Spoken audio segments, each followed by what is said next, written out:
spent my first 15 years trying to get out of the woods because I thought it was horrible. And I spent the next 20 years trying to get back.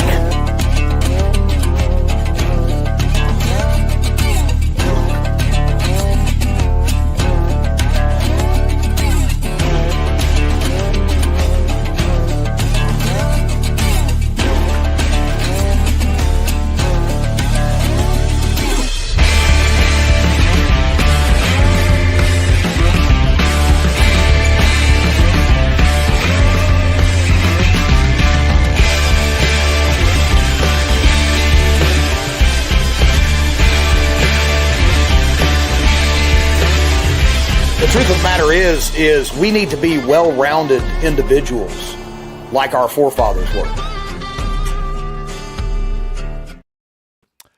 Hey, welcome one and all to another episode of Mountain Readiness Mondays. I'm your host, T. Sore elbow, for those, if you know, you know. This is episode 72. It's probably more like 74 or 5, but seeing that some of my videos have been yanked down, it's 72 now. So we're just cruising right along. But welcome tonight, guys. Glad you could join us. I see some eyeballs in the room. Please make sure to like, share, and subscribe. Click all the buttons. Give us some love out there, and so we can keep doing what we're doing. Who we got out in the chat? We've got K-Love. How are you? Guy. Tom Bryce. What's going on, Tom? I hope your travels have went well. Sorry we couldn't get out to see you, but we're going to catch you on the way back through, of course. Patrick 7, the man. How is Michigan weather, Patrick? I know it's probably about the same as ours. We have been running 10, 12 degrees. I know 2 days ago, I think it was 30 below zero with the wind chill. It was a freaking snow hurricane. It was insane. I have not seen wind like that since I was down in Hurricane Andrew. Nuts. But we survived. All the animals survived. I survived running around almost naked in the snow, not once, but multiple times.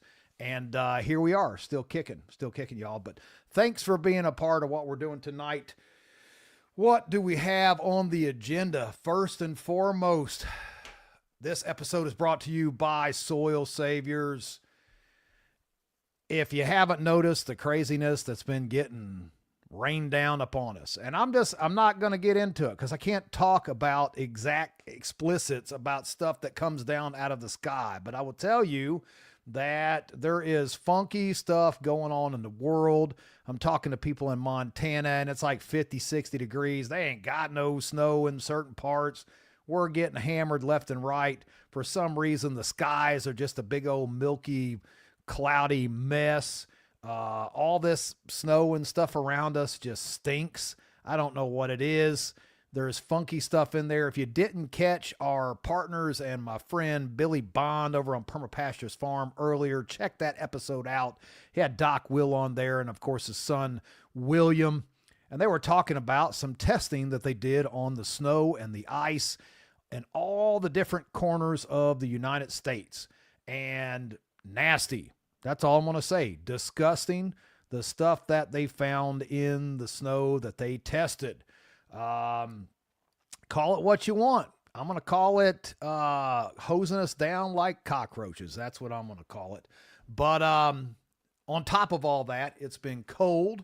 Of course, we finally got plowed out here at the homestead. Fired the old Bobcat up and scraped all the snow and ice off. So we are officially capable of getting down the driveway again. And hopefully I will, that will make my falling down a minimal now. So what does Swordsman say? He said, tax season is ramping up. Ain't no lie. It's getting that time. Did your chicken eggs freeze? No, they did not. Tom, the chickens we pick up, well, we bust ice a couple times a day. And then we usually go out and grab chicken eggs a couple times a day. So about halfway through, Amber will be out there petting them and holding them and loving them and get eggs. And then, of course, when we wrap the day up, the same thing repeat. I will tell you, though, guys, everyone around us is freaking buying eggs again because of this cold snap. And we are not. Our chickens have just been killing it. The girls, we are getting close to 24 eggs a day out of our smaller flock. I mean, I think we have about 35 hens, I think.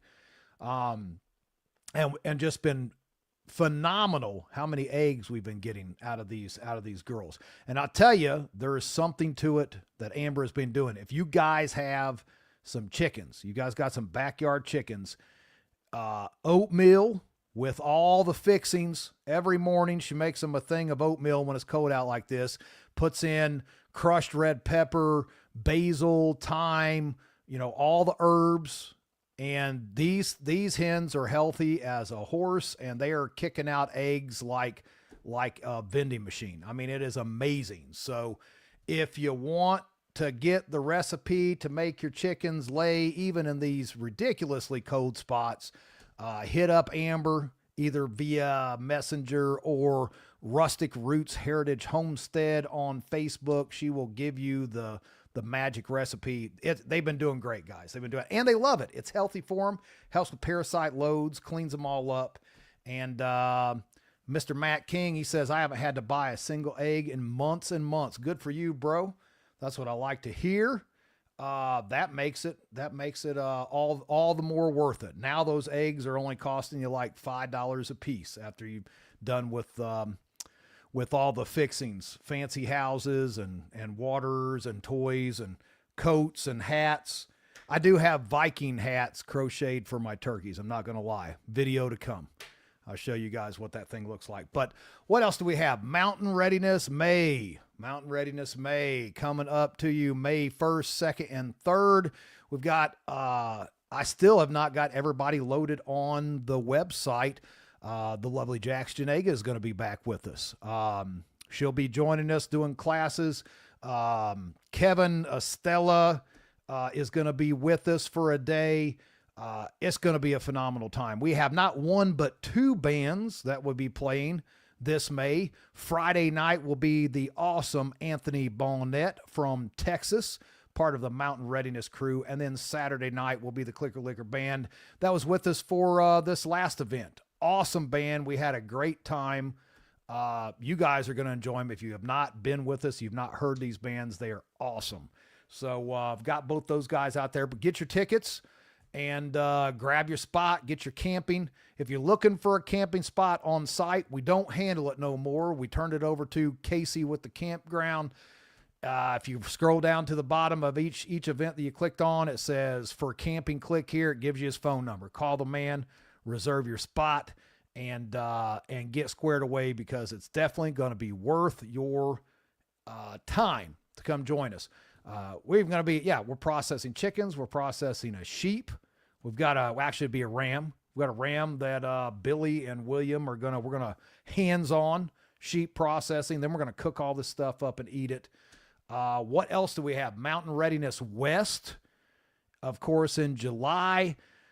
All kinds of awesome people coming to this one as well. And of course, we've got the whole Angry Nation going down there. We've got Russ and Teresa. Of course, big shout out to Russ, the Russ of Oz, back there pulling the levers for us tonight. As always, making things easy for me out here in live land so I don't screw it up. Make sure to check out Mountain Readiness West. It's live. We're going to be doing it. It's going to be fun. We're going to process and eat elk, is what Joe Dolio told me, and make sausage, elk sausage, moose sausage. He even said moose sloppy joes. I was like, sign me up. That's what I'm talking about. Where else can you have some moose sloppy joes other than Mountain Readiness West, Swan Lake, Montana, 1 hour from Glacier National Park. Make sure to get your spot if you can make it. What else we have? And of course, last but not least, the Sovereign Health Summit in October. It just keeps getting bigger and bigger and better. You ain't got nothing if you ain't got your health, y'all. So if you're struggling with your health, and everyone in this day and age is, whether it be from what's raining down from the sky, what's in the dirt, what's in the water, what's in our foods, it's like every time we turn, we are being beat up by our surroundings. And of course that plays a part in your health, a huge part in your health. And especially if you're stuck in areas where you have to eat a lot of this processed food and garbage like that, of course, if you can get away from it, absolutely do it. But if you can't, you're living in the big cities, you don't have those gardens you're still trying to set up infrastructure, you're kind of subject to the garbage and whatever they want you to eat. So check us out at the Sovereign Health Summit. Learn how to combat all of these issues that are being forced upon us in this world. Let's get to tonight's guest. Tonight's guest, of course, is one of the Mountain Readiness crew. He's been around since the beginning. Comms expert, seasoned expert, over 30 years in the emergency response, working in the hazard and threat assessment areas.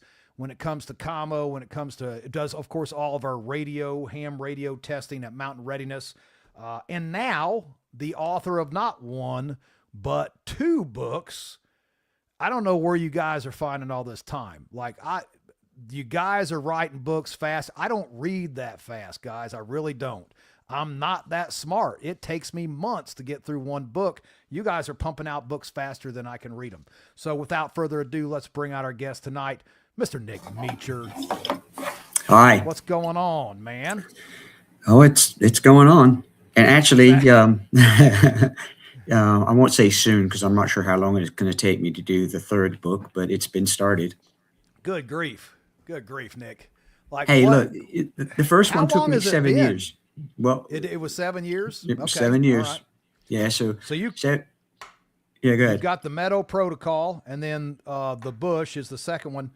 Brush. What's that? Brush. The brush. Brush. My bad. Yes. My bad. I'm reading stuff. How long did it take you to? When did you finish the Meadow protocol? Right before my surgery. So I think it was the 10th of December. It was live on Amazon. Yep. And now you've got, so how many months then on the Brush did you put? I wrote that in 20 days. 20 days. Yep. Man, I'm gonna tell you right now. Yeah, it takes me 20 days to read a book, Nick, much less to write a book. I didn't have anything else to do. I was sitting on the couch and taking some pain medication and icing my knee. That was about all I was doing. So that's what it is. It was good drugs. That's what it helped was you. Good drugs. Well, it did take me quite a few days after I'd finished it to go back and proofread and edit and what have you. And then the lady that helps me kind of put everything in the right format, et cetera, she was busy. So it took her a few days to do that. But yeah. Well, I mean, it worked for Edgar Allan Poe. It worked for Nick Meacher too. So nothing. Yeah. Well, so drugs yeah, the interesting thing behind the first one, and was that I had a concept. I'd written a couple of chapters and I pitched it to Chris, and he goes, "Yeah, you need to write that." And then so I started writing it, and then along came COVID, and I got busy at work. We were doing 16-hour days, and just life happened after that, and I never got back to it. And the last 2 times at Mountain Readiness, I was like, yes, I need to get back on with my book. And then last time in October, it was like, yes, I really do. And I got knee surgery coming up, and I'll be on, medical leave. So, but I got back to it, and it did not take me long because I was working from home, which gave me 5 hours a day back, pre-surgery. Because the doctor said, hey, look, you've got to stay at home so you can properly take your medication. So during that time, I think that was like early November was when they finally said, yep, you can work from home. And so, that's what I did. I got that 5 hours a day back, and I just started cranking it. And I'd given myself till February or March so that it would be ready for Mountain Readiness. And I just got back into it, and it just flew together much faster than I thought. And, like I said, at the 10th of December, I put it out there. So, and of course, my dog is right here wanting now to be paid attention to because I am talking to people. And she's attention. Yeah. Because you're not paying attention. That's the problem. Yeah. So how is the knee, by the way? How's the knee? The knee is doing good. I've only the last 4 or 5 days. I've only taken the pain medication when it's bedtime. Did take it when I got back from physical therapy today, but they put me on home physical therapy for the first 4 weeks because it was that bad, and getting around. But I'm able to walk without a walking stick for the last week, or well, before that, I was able to get around the house without, the walker. And then now I'm getting around without using the walking stick. I occasionally take it in the store, depending on how much walking I got to do around the store. But for the most part, like today I was out, didn't use it once. So awesome. It's got a lot of mobility to still get back in it, but physical therapy's like, yeah, you're doing really well. So, hey, good for that. Good for you, because I know those knee surgeries, they usually go one of two directions: really good or really not good. Well, so, and yeah, mine was bad. The doctor told my daughter before I was awake that it was in the top 5 worst he's ever seen, and he almost bailed. He almost bailed on the surgery, and then in physical therapy, the resident that going to physical therapy, they can see his notes because they're part of the same group. No, you're not going out again. You were just out. And they said that I have a hinge in there now, because there was nothing left. And there was nothing left of the femur, the bottom of the femur, the knuckle that comes down and against the bottom bone. There was nothing left. This is all disintegrated. He was pulling out basically bone chips. Bone on bone. Well, I'm glad. Well, it wasn't even that. It was free floating. He's like, I have no idea how you were able to walk. He said, in theory, you should not have been able to walk. Yeah. And so, and I'm glad you're said, coming along. So yeah, I'm glad. You are too. I'm glad they actually had the part in stock, because they told me it's not something they normally have to do. So I was glad I didn't they even had know it. that was a thing. Like, yeah, sorry, we're gonna have to postpone that. That's on national back order. Yeah, I didn't well, know you yeah. could even do that with knees. Well, yeah, because it's not something they normally do, and it didn't show that kind of damage on the X-ray. It didn't, Pete, didn't show. Pete Robertucci, man, don't let that get out. Like, I'm just telling you right now, man, keep that on the lowdown. Which part? Yeah, the whole, knowing us. He said, I know these guys. Oh, I know these guys. Yeah, so.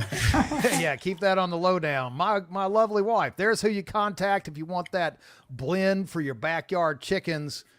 How's everybody surviving the cold? I heard y'all Florida people got the cold too. We were just talking about that, and I'm sure everybody is not happy down that way.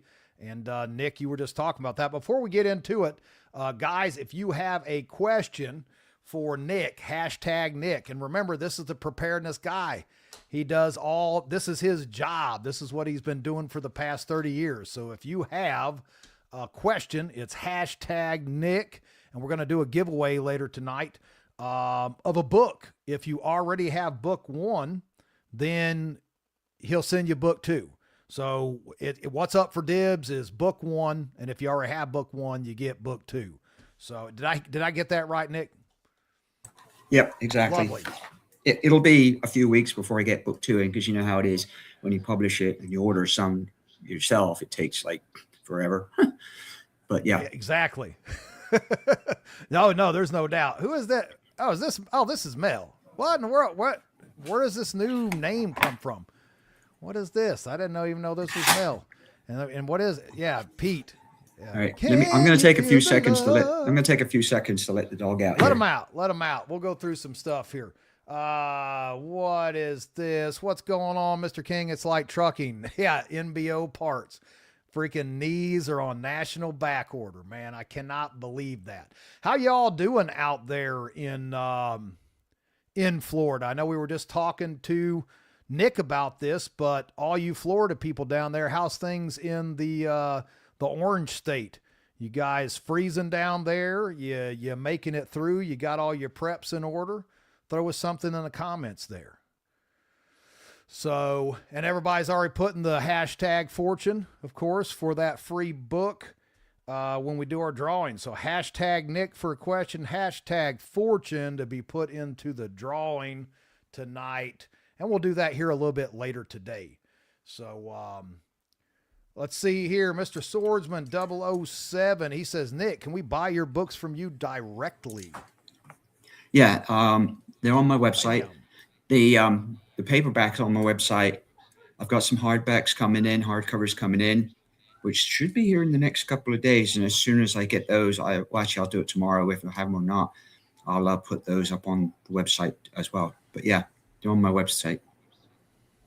Good. And Patrick, bring your tail, man. Let's go. Quit procrastinating. You already got a taste of it this last year. You might as well keep on going. You might as well head up there up to good old Montana while you're at it too. You know Joe Dolio has missed you, so jump on up there and do that.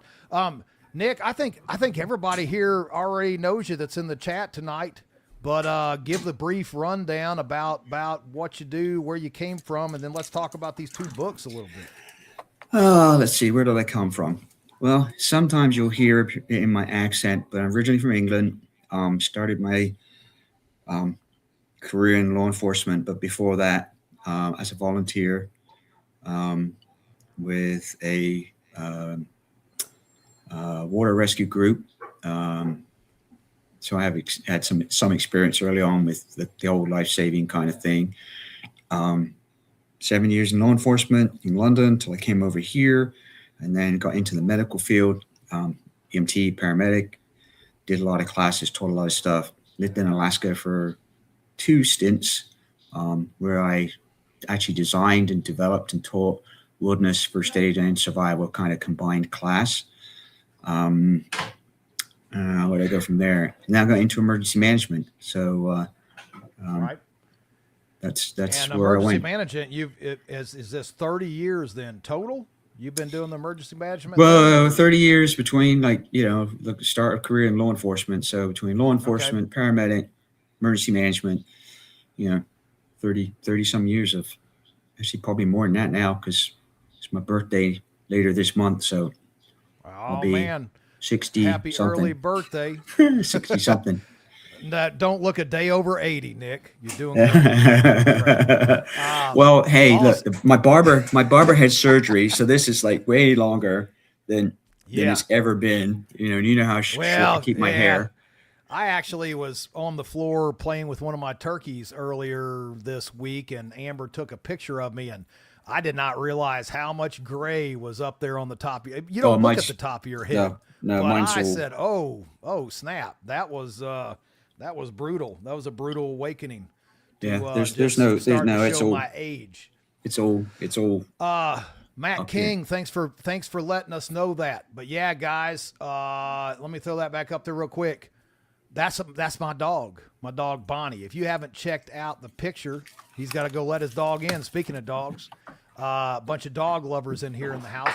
But everybody vote for our dog Bonnie. She's in the competition. Amber put her picture up there.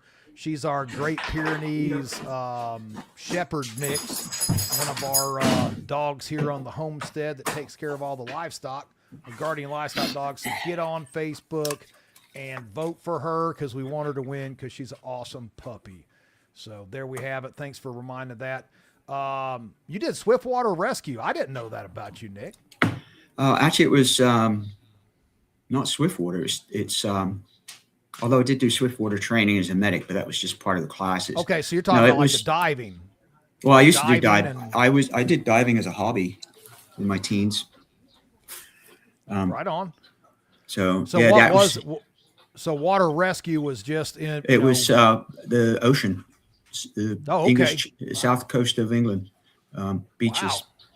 Very cool. That would be cool to try out. I know we did some Swiftwater rescue. I did some training in that with the fire department when I was on the department there for about 5 years. And that's brutal. That's brutal stuff right there. So yeah, same thing in the ocean, I'm sure. Yeah. Ours was just the very basics. We didn't have the suits and everything, but it was basic water rescue techniques, especially in one of the counties where we worked as a medic, because a lot of times we could end up being first there because we were the only paid service in the county. The rest as a medic, the rest were all volunteer companies. So depending on where it was, sometimes we could be there before the locals. Not always, but nice. It was just one of those things. They added it to our training. Very cool. Very cool. Yeah, I really enjoyed when I was on the department, all that stuff. That and high angle rope rescue. That was, I did that too. I love that stuff. That was, I don't know how much I would like it at this point. I mean, this No. has been close to 15 plus years ago. Mine would have been. I loved it. I loved it at that time, but I was in my 20s, so it would have been 40, almost 40 years ago. Yeah, I did rope rope rescue. Yeah, I did the high angle. So my training was in high angle, but when I moved to Alaska, I joined the wilderness search and rescue team, and I had a search and rescue dog at the time, and because I had the medical background, I got seconded as their medical person. So we did a couple of those. And the interesting thing in Alaska, where we were, they had arrangements. Well, the state police, the state troopers ran all rescues. That was their thing. And but a lot of times they would contract with one of the local helicopter companies that in the summertime did sightseeing tours, but other times they would fly around utility workers and stuff. And so there's one they did. They flew us up to the backside of a glacier, and that was brutal. You're flying up there in like zero visibility, and these guys, kudos to these guys, because it was like. And I used to fly. I had a private pilot license when I was in England for helicopters as well. So, it was like, holy crap. You can just see the ends of the rotors, and you're going up a glacier at the backside. So the glacier's like this, and you're going up like this till you get to a flat piece. Was semi-flat. It was like this, and he goes, "Okay, you're getting out here. I'm not landing. You got to jump." It's out on a glacier, yeah. So you drop your packs and you jump. Tell me again what's wrong with your knees? Yeah. Probably. I know high altitude in helicopters as well gets really sketch from what I hear too, just because that higher altitudes and the freezing, the hydraulics and all that kind of stuff. I know at a certain point you got to be careful when you're up there in the chopper getting that high. Yeah, these glaciers weren't too high. Not like, when I was in Colorado, you're looking at 10,000, 14,000 feet. I never did that stuff in Colorado. Because you're already a mile high when you're in Colorado. So you should add another 10, 14,000 feet to that. And we used to see that. I mean, I wasn't involved in rescue stuff there, but they would get people that would like come up to Colorado to do, the 10 and 14,000 peaks. And there's more of those peaks there than the rest of the world combined, if I remember my geography correctly. And they would get people that would get altitude sickness because they wouldn't spend like at least 3 or 4 days on the ground in Denver before they start trying to climb a 10,000 foot, and that's another 2 miles, Yeah. Is it 6,000? Yeah. 5,000 something section. Well, it's not only that, it's the pulmonary stuff you get, you end up with the blood seeping into your lungs because the pressure changes. Was that pulmonary edema? Pulmonary edema. Yeah. Which can end up in an embolism, which will kill you. Pretty much game over. I remember. I love watching the Sherpa mountain climbers. Oh, those dudes are not freaking human. Like everybody is on an oxygen mask, and these guys are sitting there smoking a cigarette. Well, there's video I saw just recently whereby they came across and literally you get left to die. And they were going up and they came across a guy and the Sherpa put him on his back and carried him down. There's a guy, I read this book. I can't think what the book was called now. I think it was called Into Thin Air. And I cannot remember the guy's name now. It was on the tip of my tongue.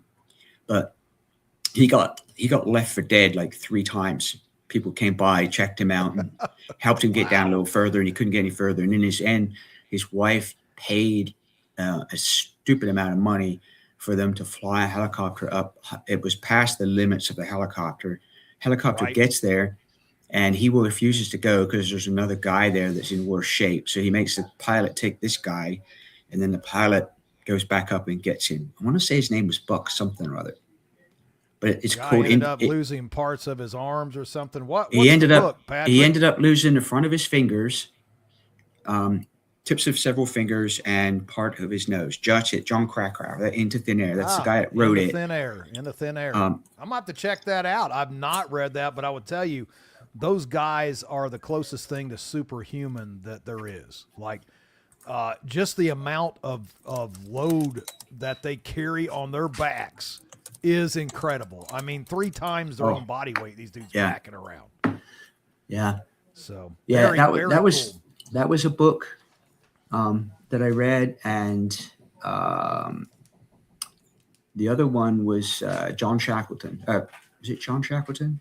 The guy, Ernest Shackleton, that back in the early days of, longboats, he was trying to go around the North Pole or something or other, and his boat got crushed in the ice. And it's an incredible journey of how he manages to get back and then recharters another boat after a lot of people wouldn't do anything to go back and get the rest of his crew. And none of his crew died. Huh. We are not the same. We are not the same as our forefathers, because, man, these people back in the day, I was just watching the remake of Moby Dick. I don't know how recently it come out, but, the whalers, the guys out on the ships whaling, and just brutal hardcore. I don't even know if most people could even do that. I don't know if I would try it out there in the middle of the ocean on a ship, trying to harpoon whales. That's just nuts. Well, and there was so John Krakauer was actually the climber. He ended up with loss in toenails, permanent sensation, loss in his feet, extreme hypoxia, dehydration, snow blindness, which is temporary. So it says he didn't lose any permanent fingers. I thought he did, but but I know that's impressive that he kept all of his fingers. Yeah. Because usually, those extremities like that's the first things to go. So, yeah. I don't know who wrote Into the Wild. I don't know if Krakauer wrote that one, because that was another one I read, and that was about a kid that decided to go up into Alaska and try and live by himself, and ended up eating poisonous berries when there was plenty of other edible stuff. So he just wasn't educated. So he messed up. Yeah. Those are all those kind of things that got me into the preparedness piece. They were all just part of the journey of learning that. And when you live in Alaska, you learn stuff too. Because especially, we were in landlocked Juneau, which is the capital. And so wintertime, especially, you could go, a couple of weeks without a barge coming in. So you'd see the shelves and the stores empty and what have you. So, yeah, somebody just wrote that Krakauer did write Into the Wild. I thought he did just because of the name. Yeah. And then, so you were in Juneau then. I know we had a question of where you were at in Alaska. So Juneau, Alaska. Okay. Yep, Juneau, Alaska. Well, let's see here. He said, did ride Into the Wild, Chris McCandless and his misadventures in Alaska. Yeah, like what a bum rap. Like eat the wrong berries, man. That just, I guess it happens to the best of us. So. Yeah, and there's tests. I remember, and I am not by any stretch of the means into the wild, into the edibles and wild edibles and foraging and stuff. But the few things I do remember, it's like how to test food before you actually eat it, like rubbing a piece of it on your skin and then, taking a little bit on your lips and before you actually, to a degree that will, I mean, that probably would have saved him right there. That probably would have saved him right there. If you want to get spun up on those wild edibles, come see Jax at Mountain Readiness. She has a ridiculous repertoire of index of tree and plants. That girl is phenomenal. The amount of, and I have to say, this goes across the board, and we say it a lot of times related to firearms, but training and use it or lose it. And there's stuff that I've forgotten. Like I used to know quite a bit about wild plants and stuff and things like that. The only thing that I do remember, and this was because I took a course with SAS instructors, it was the effects and use of nettle tea. If you ever get poisoned, something or other, nettle tea, and the one thing the instructor was always said is, when you drink it, make sure you've assumed the position because it will clean you out faster than anything. Yeah. And yes, Patrick, and I will not partake of any wild edibles of Mel. We'll just leave it at that. Not be the end of that. I always ask not even when candy is being passed around. we both ask every single time. I never have, and I don't want to. No. So let's talk about these books. We've got 2 books, and one is so the brush is going to be released here, or it is released. Well, so it's in. I just looked. It's still in pending status, but apparently the Kindle version or whatever the heck you call it is actually released. It's the 2 printed versions that are still in review. So tell us about. Let's talk about these books. The Meadow Protocol. Yeah. Where did the inspiration for this book come from? Of course, I'm going to guess a lot of your life went into this. None at all. No, none at all. No. So the inspiration for that book, and the working title was Beelzebub Meadow. And so Beelzebub is another name for Satan. Lucifer. And so where I used to work, there was this statue, or still is, that was nicknamed Lucifer. And so that's where go fetch it. That's where that name came from. Yeah, don't accept anything Mel offers. Yeah, that's correct. You could end up correct. You'll end up the same place as that dude of In the Wild did. That's what will happen to you. Yeah. You might find yourself buck naked and running around campground. laying around, wondering how you got there. So anyway. So the working title was Beelzebub Meadow. And where I used to work, there were a lot of conspiracy theories about the place. There's a lot of related conspiracy theories that sort of kind of tie into that. And if you go research, you can find it. And so I started just because it was just an intriguing thing. I'm working there. So, hey, I want to know about all this stuff. Is it true? Is it not true? So I did research, and as I kind of researched, you end up, this is before AI. You go look and you find like stuff on the web, and then, what about that? And you go do some research about that, and you could do about this. So you get thinking, and I started mapping it out, and everybody knows I do mind maps.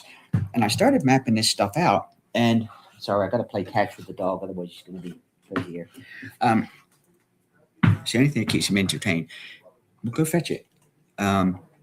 So I started mapping it out, and as I kind of looked at this, and I had access to a nice big plotter printer, and I printed this mind map out that was huge and hung it in my living room in my apartment. And I was looking at this going, some of this could be true. I wonder. And so that's how the story started. Was I took a whole bunch of conspiracy stuff, and then things I know that are true, like continuity programs, and we all get down.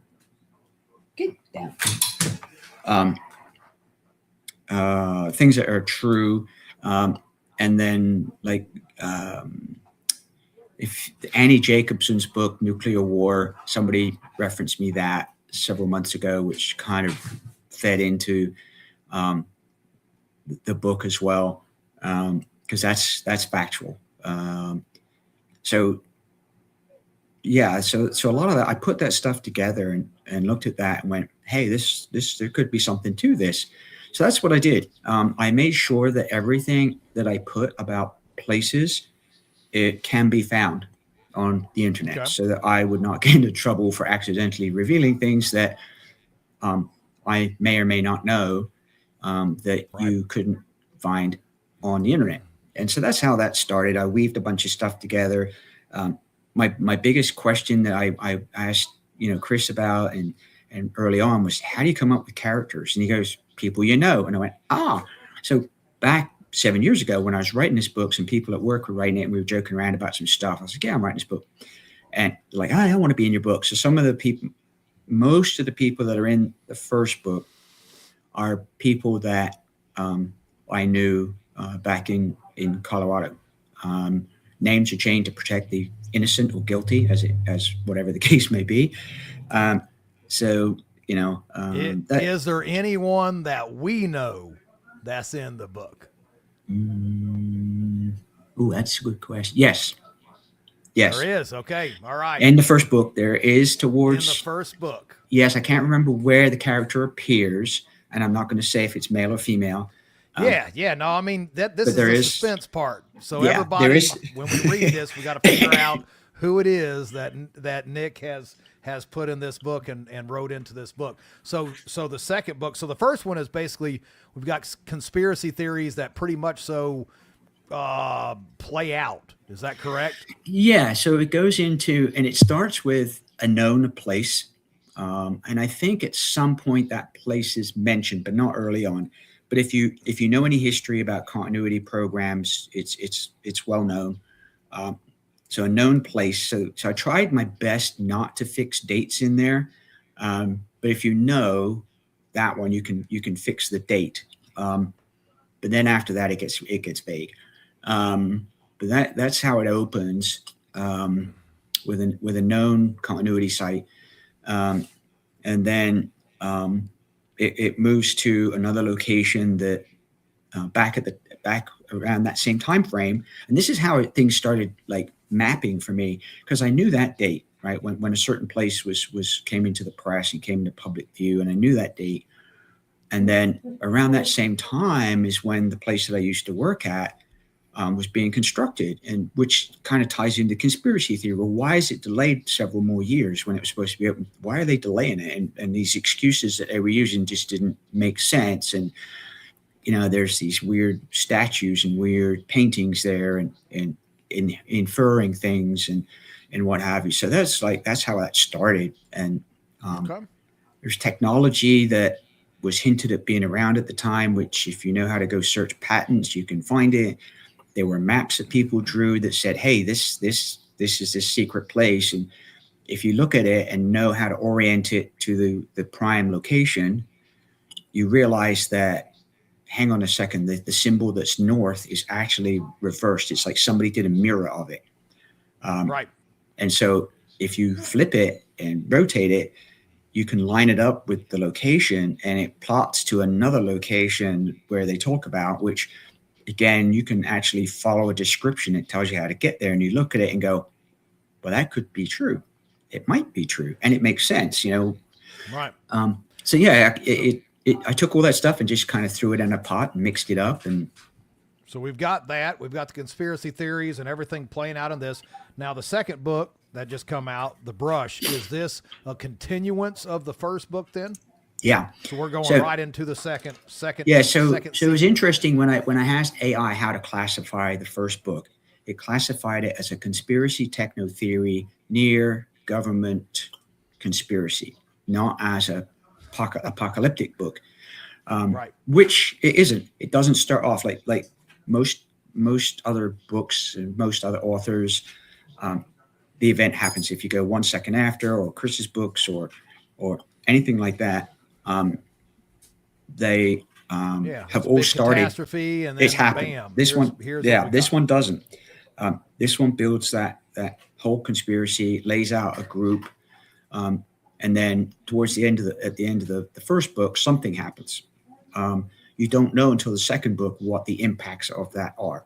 So, Gotcha. The second book is your typical. I don't want to say typical, because it isn't.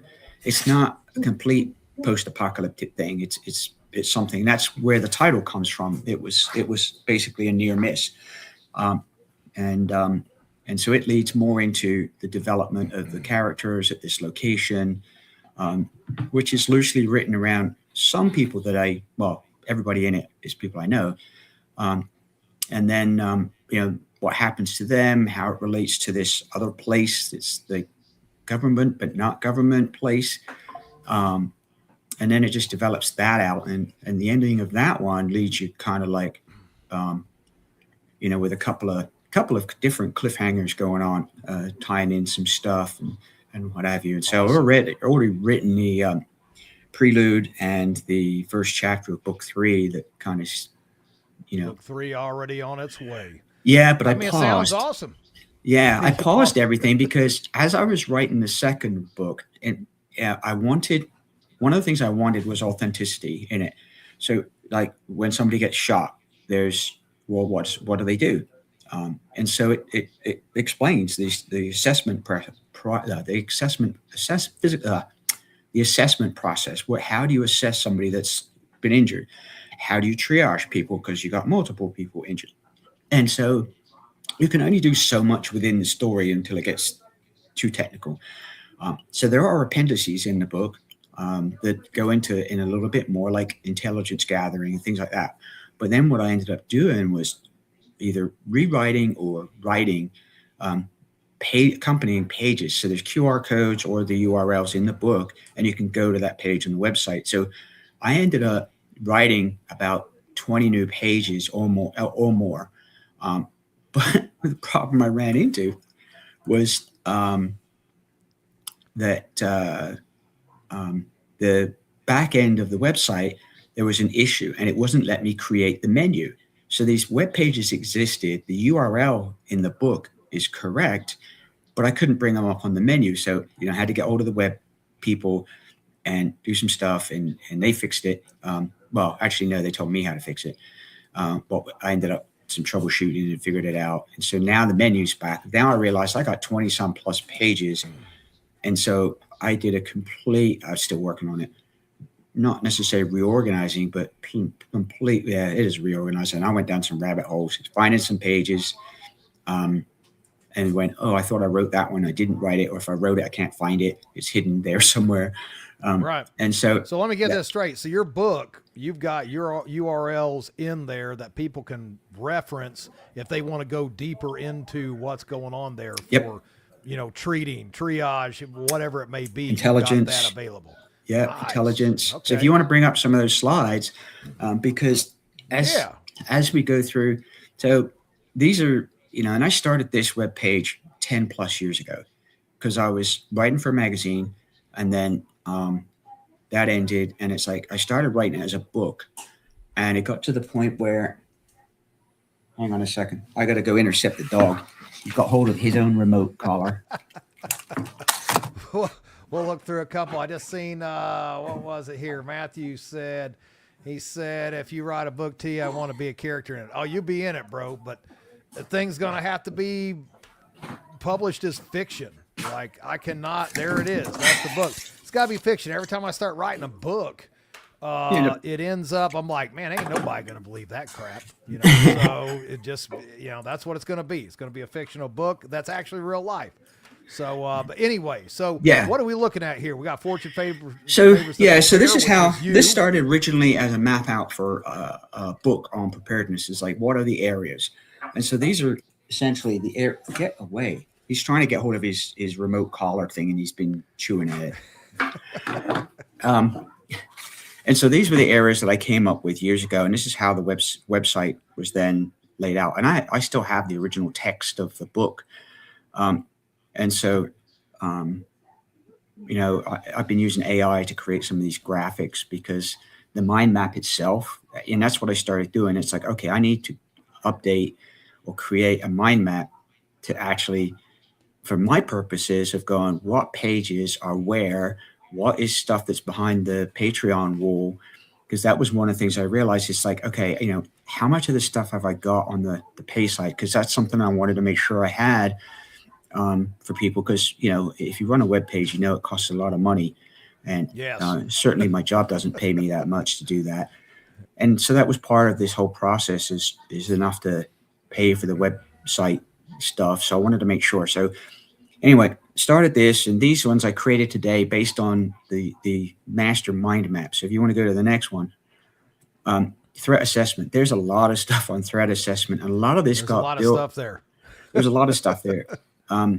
And a lot of it, some of it's original articles. So like, at the very top, the being prepared for civil unrest. Those are articles. There's like 4 or 5 articles there I wrote back when the original Antifa stuff was going on in Portland about what to do, how to spot it, some precautions you can take, some, steps you can take, etc. And then a lot of the rest of this stuff, some of it's related to the workbook I had, the personal preparedness assessment workbook, and knowing what your hazards are, and that's talked about in the book, in the fiction books. And so one of the things that is in the book, and this was just something that occurred to me when there's a House of Dynamite. There's I think it's a Netflix movie.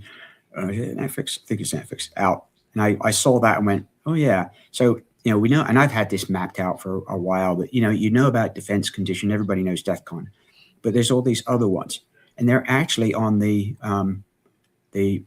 preparedness condition mind map that I created many years ago. Is changes in the government preparedness continuity threat assessment hazards should be indicators to us, the prepared folks, that something's going on. And there's ways that not that they publicize it, but there's ways that you can get an idea. There's certain things that you can see happening that would indicate that, hey, look, they've upped their continuity status. They've moved from, level 4 to level 3, which means they're moving people. And so that's where all that comes in. And so, like, you'll see there's some fictional ones that I created for the book. One of them is communications conditions, which, as I was thinking about it and developed it, it was basically for one of the locations in the book. What is the status of the communication systems? And that was an idea that came around when we started seeing all these cellular outages last year and again this year. And it's like, which leads into your PACE communications plan. What's your primary, alternate, et cetera. And so that's how that came about. It was like, well, that makes sense. And so the webpage I created, it talks about it because, it's in the book. But at the same time, it's like, how do you relate this to your prepping personal preparedness plan? And it's like, yeah. So everything that we're looking at here, this is on the back side of your website, which also coincides with the books that you wrote, is pieces of this is dispersed throughout it. Okay. Yep. Very cool. What else we got on the slides here then? What do we got? Go to the next one. Yeah. Yeah, let's see what we've got. All right, so planning, right? So you need to do your assessment first, right? Your personal preparedness assessment, because then you know what you're planning for. Are you planning to? Most people that don't have a clue go, I'm planning for the big one, right? The Tekawaki, the end of the world as we know it, or the SHI, shit, it's a fan scenario. But in actual fact, you're more likely to be impacted from severe winter weather. Well, when you do your threat and hazard assessment, you get a severe weather event and you go, okay, well, what things do I need to have to mitigate that? Maybe I need to have water stored if my pump doesn't work or the water's out, or I need a generator to keep the heat running. And what kind of generator? How do I do that? Right.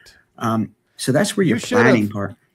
You should have pushed this out to everyone throughout the East Coast, Nick. I've been putting it. So because I mean, I'm not even kidding when I say people had 3 to 5 days in advance knowing this storm was coming. Everybody is saying you're going to get hit with ice. Number one was a couple inches ice. You're catching ice no matter what. You're going to get it. You're going to get it.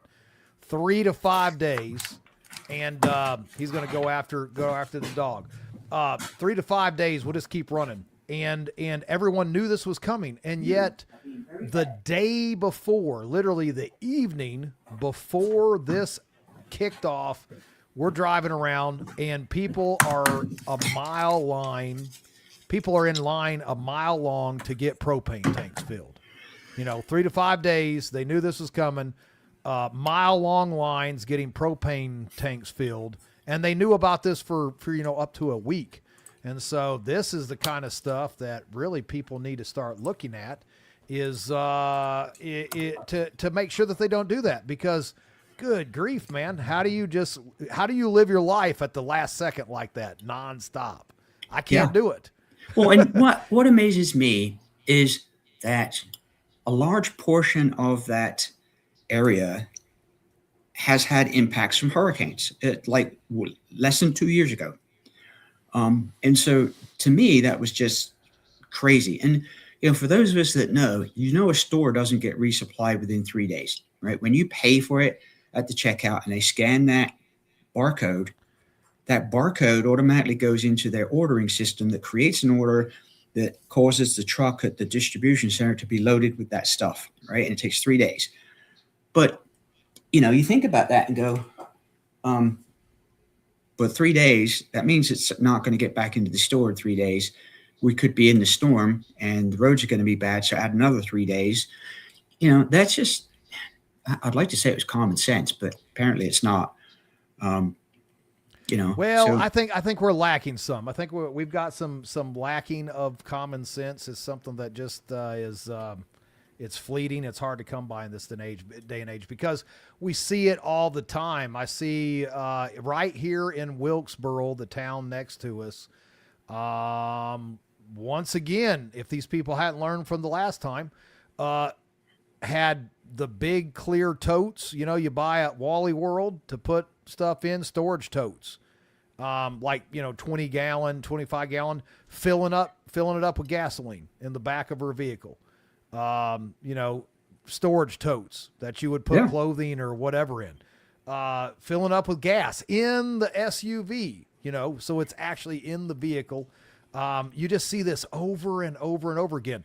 At Walmart, you go in there. Yeah. Here's my question. What in the world is up with milk and bread? Like, I've never, ever in my life said, oh, snap, I got to get to the store and get me some milk and bread. Like, what? What do you need bread for that bad?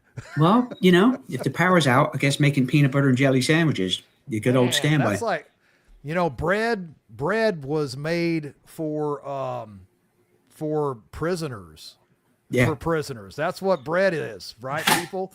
Quit going out there and eating like a prisoner, man. Go have a T-bone. Yeah, there's that jail in Arizona. Isn't there a jail in Arizona that he feeds them peanut butter and jelly sandwiches? That's what they get to eat. Maricopa County or something like that.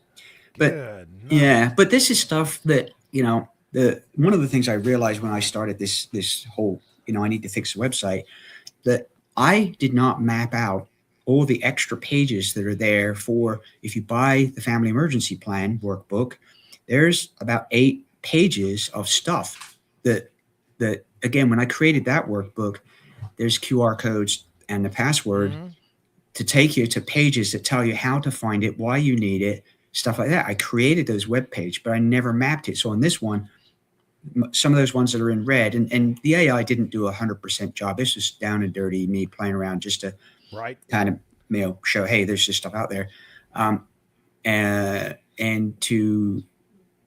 I mapped it this time, so I have a huge map of where pages are. So when I go to add a page, in a couple of instances it appears under 2 categories, but it's the same page on the back end. It's just indexed better. But like intelligence, this was a big piece in the second book. How do you get intelligence? How do you stop people getting intelligence? So communications, intelligence, in electronic intelligence, basic principles of direction finding. That is things that are used in the book that are in there. Operation security, right? How do you do operation security? Community intelligence. How do you gather intelligence? What is the process for that? That's all explained in the book. And then obviously the communications piece. And this is, I've got some work to clean it up a little bit, but there's new stuff in there. So, I mean, you basically have flow chart on top of flow chart to help people, to guide them through these many different aspects of preparedness of where they need to be. Right. And one of the themes that's expanded on in the last, part of writing the book was the whole mutual assistance groups. And there's a few books out there about it. But again, there's web pages on there, how do you go around recruiting people? How do you vet those people? How do you bring them in? Because, when you look at this, you realize I can't learn all this stuff. I've been fortunate. I've had a couple of careers that have trained me in this stuff. But even if something bad happened, you cannot do it all. Even if you have all the knowledge, you can't do it all because there's just too much stuff to do. So, medical training. One of the things that I'm building into the website, there's one up there already. It's not listed anywhere, but how to actually conduct intelligence training. There's another one on how to, it's a lesson plan, essentially. There's lesson plans that I've started to build that are kind of sort of self-study stuff. I mean, you're going to need resources and stuff, but that was something I wanted to put out there because how do I get more training on it? So like in the medical one, there's a page. I don't think it's it's up there now. There's a page on these are all the different levels of medical training. This is how many hours it's going to take you to get it. But everybody should have this basic level. And a lot of that early on preparedness training type stuff comes from the character that's in the book, a Sergeant Major, who was Special Forces A-Team. And a concept that, he taught me in the group that I was part of is that everybody has a basic level of communications, a basic level of medical, basic, firearms, team tactics and things like that. But then you have skilled levels like engineering people that can build stuff and fabricate stuff, and people who know how to do the opposite, demolish stuff. But then you have your more skilled communications person and your more skilled medical people. And so, that reminds me, there's actually 2 characters of people we know in the book. I thought there was just one. I just remember there's another. There's at least. Is this book 1 or book 1 and 2? They appear in both. Okay, all right. So the people that are introduced in book 1 are in book 2, and there's some new people in book 2, and there's going to be some new people in book 3. Awesome. So that's fun, trying to keep all the characters straight. Right. Well, we're on top of the hour. In fact, we just went past. So let's give a book away, man. Let's give a book away, guys. If you haven't entered it, that's it. We're gonna spin the wheel of fortune. So give her the whirl, Russ of Oz. Let's see who the lucky winner of the book is. Around and around we go. Doopa doopa doopa doopa doo. Where are we at? Deanna Rogers. Deanna, you have won yourself a book. If you do not have book 1, then that's what you got. If you do, you can request book 2, but drop up there on the can you throw Nick's website up there for Deanna, Russ? So that the email, right? No, she needs an email. Or the email. Yeah. Throw that email up there for her. And write this down, Deanna. Send Nick a email. Where is that email? It's nick@nickmeacher.com. There you go. That's easy. Nick@nickmeacher.com. That's as easy as it gets. So congratulations, Deanna. You got yourself a book. Send him that email and he will get you hooked up, and you can start trying to figure out who it was of the group that we should know. So book 1, she says, please. All right. So awesome. Yeah, just shoot me your address. I have book 1 here. I'll get that in the mail tomorrow. I think I got 1 or 2 left. I got more coming. Man, it takes forever to get books in. It takes forever to get everything in, like knees, knee replace, knee parts, national back order, man. It's just the way. Yeah, it goes. well, I'm gonna have to start ordering now to have books for Mountain Readiness. That's it. And but it's not a bad thing it's not a bad thing. At least you're selling books. That's the main thing. Where can everybody find you at? Let's throw up the QR code for anybody that wants to scan that right here, guys, for Fortune Favorite, They're Prepared. Where else are you? Go ahead and push out what's all your socials. Where can people get in touch with you? On me on Facebook. I do have one for Fortune Favors They're Prepared on Facebook. I'm on, I never used to use it, but I've been pushing them out with the books. I'm on X, I think under my name. I'm on Instagram under Fortune Favors They're Prepared. I have a MeWe account, which I've started using again. And I've been posting to my LinkedIn, which has been interesting. So what I found is I use this program now that is a video AI. And so I've been using that. It gives you like a 30-second video, which is kind of cool. And so I haven't done any a few days, but I was pushing one out every 2 days. And it's interesting that the videos get more traction, more views than just a post, but the posts with pictures get more views than just a regular post. So that's things I've been learning on this social media thing. And so I've been putting it out there. It's a lot of work. Struggle. It's a lot of work. It's a mighty struggle. When I have to go back into the office full time, it's like some of this stuff's not going to happen as much as I'd like it. I can do now. Right. So, Right. Well, I but appreciate you yeah, coming on, Nick. my website's up there. Like I said, a lot of it's now is behind some of the stuff is public. But the more detailed stuff, the more kind of training related stuff that, hey, I really want to know this, that's behind the Patreon, because like I said, I gotta start trying to pay for it because it's killing my bank account. Right. Oh, you want to have, WooCommerce so you can pay people or people can pay you. Oh, well, that's going to cost you this to load. And, oh, you need this feature. Oh, that's going to cost you this to load. And, oh, you want to actually have backups of your site. So when it crashes, you can just go back and, Oh yeah. It's a money pit. It's a oh, money it's a, pit. yeah. And they all go to I this struggle monthly with fee it every thing. single day.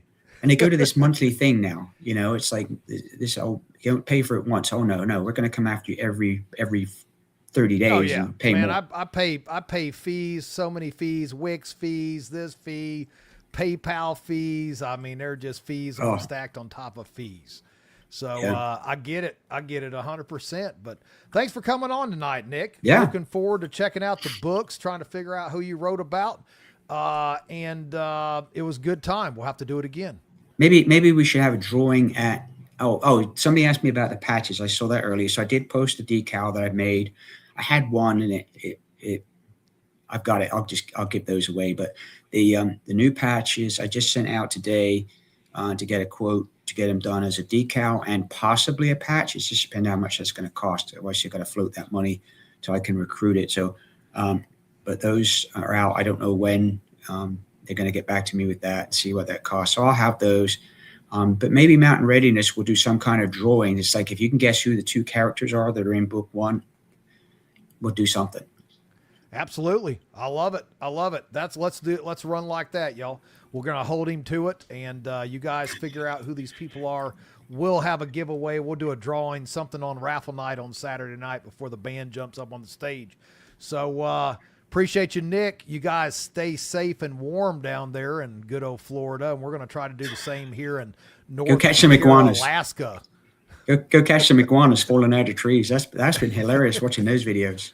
Oh man, I tell you, well, we ain't got that problem. We got icicles falling out of the trees right here. Like somebody just said, it was like welcome to North Carolina, because that's where we are currently at right now. It's warmer in most parts of Alaska than it is down in the South Coast. It actually is. It actually is. So, but you guys know the drill. Stay safe. Stay ready. We'll see you next Monday. Roll us on out of here.